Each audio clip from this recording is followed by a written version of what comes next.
ही रशी पकडले तर रशीच्या पाठीमागे उभे राहा जरा.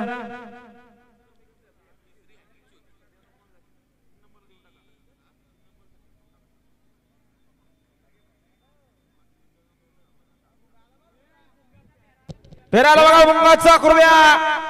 या बैलाने अखंड महाराष्ट्र गाजवला. अशा महाराष्ट्रामध्ये ज्या बैलाची चर्चा आहे असा भुंगा पळतोय. भुंगा सोबत घरचा साज बघा. जपाने सुंदर गाडी पळते. दोन्ही गाड्या दोन्ही बैल सुपर फास्ट पळतायत.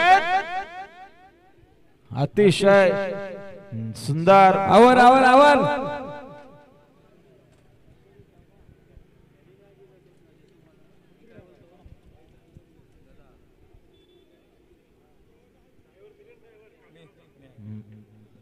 मिलिंद ड्रायव्हर गाड्यावर.